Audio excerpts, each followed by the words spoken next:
All right, hello, I'm Evan Hyde with Coking.com, and we are on site today at Berthold here in Germany. And I'm here with Stefan Mueller. He's the HSE manager for the site here, and he's going to be teaching us about radiometric sources and all things about these interesting little devices that we have behind us. So, Stefan, welcome to the video.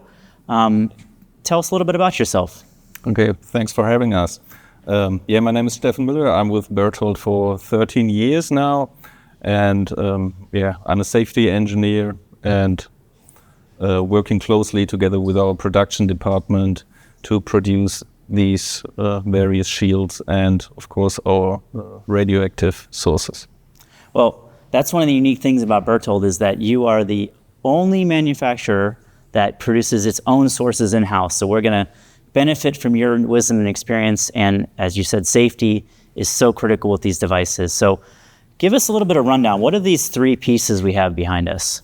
Yeah, these are different point source shields for density and level applications, and depending on the activity of your source, or the size of your source, you can choose between different sizes to lower the radiation intensity around the shield to a allowed limit, to stay within the legal limits at your country.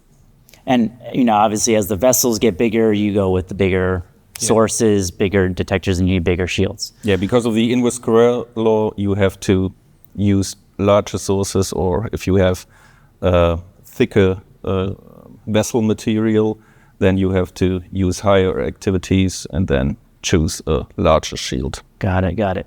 Well, so this is the part that me as the end user is most familiar with. We've clearly seen these out in the refinery, but we're going to talk a little bit about some of these smaller pieces that you guys at home and me until today have never seen the insides of these things. So this is something very special that you were describing to me before. So give us a bit of an example about what this is. Yep, this is our so-called SSC. It's the safety source capsule, which we produce in-house.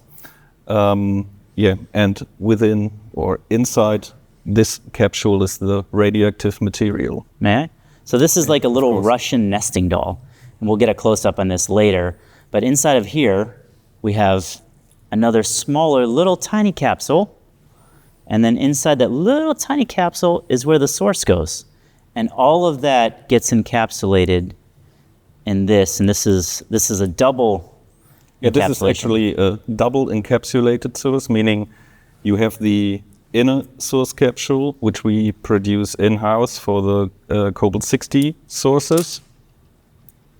And this tiny little thing is then laser welded, checked for contamination, and then we do a leak test.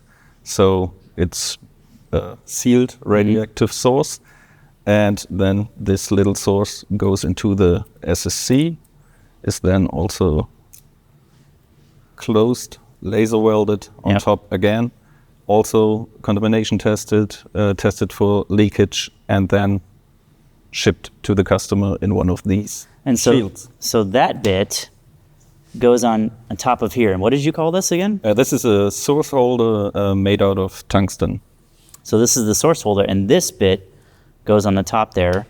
And he said all of this gets inserted into, there we go. This here. So all of that goes inside of here, and then this ultimately becomes the radiation source that comes out. Yep, correct. So for me as the end user, this is something I've never seen before. So this is very exciting, and I hope you guys at home enjoy it. It's amazing that just the tiniest little piece of this nuclear radiation is all that's required to do what we need it to do. So this generates radiation, and then you were describing to me what these things do. So in an uncontrolled way, this radiation would go all over the place, right? Yeah. You have to do some beam straightening. So how do these work? These are so-called shutters, and these shape the useful beam to the angle the customer needs for his measurements. If you have a density measurement, you would choose a smaller radiation angle, meaning a smaller shape of the beam towards the detector to prevent unnecessary radiation around the detector. So you took the one which we would use for the level applications. It's, as you can see, a larger hole. And I've got the one which we would use for the density measurements. And by the different sizes of the hole, the radiation beam is shaped differently, which we call also collimation. So you have a different collimation for different applications. So we'll come back to that. That's the word of today, is collimation.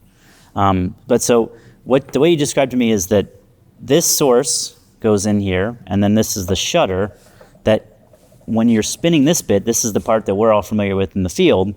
On the inside, this is actually rotating. You said this is pure lead, right? In here? Inside, yeah. It's made of stainless steel, and inside we have pure lead to provide the shielding effect. So when you spin it, when you're actually spinning the lockout tagout mechanism on the outside, the shield, you're actually turning this thing on the inside. Yeah, correct? Correct.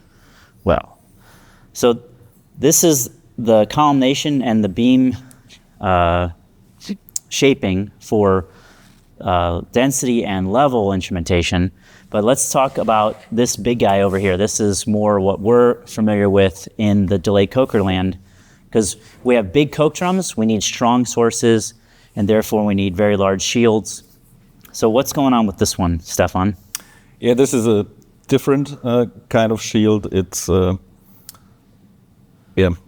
rotatable point source shield, as we call it, and you can. It's a different mechanism to switch on or turn off radiation by turning the cylinder. Yeah, and inside the cylinder, we'll have the radioactive source sitting around this height. Okay. And then we have a different radiation angle for these kind of applications, because these are used for continuous level measurements.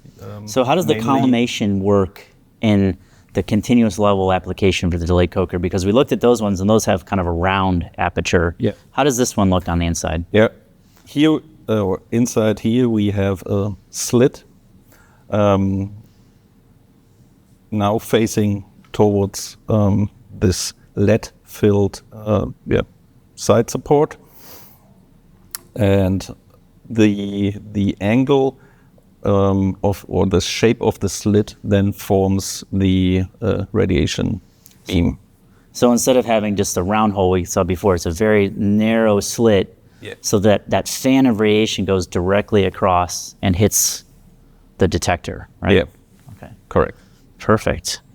Well, I feel like I've learned a lot today about all the different things that go into this source holder, the little tiny bit of material that's in here that generates the radiation. And I really appreciate your time, Stefan. I think this has been very educational for our audience.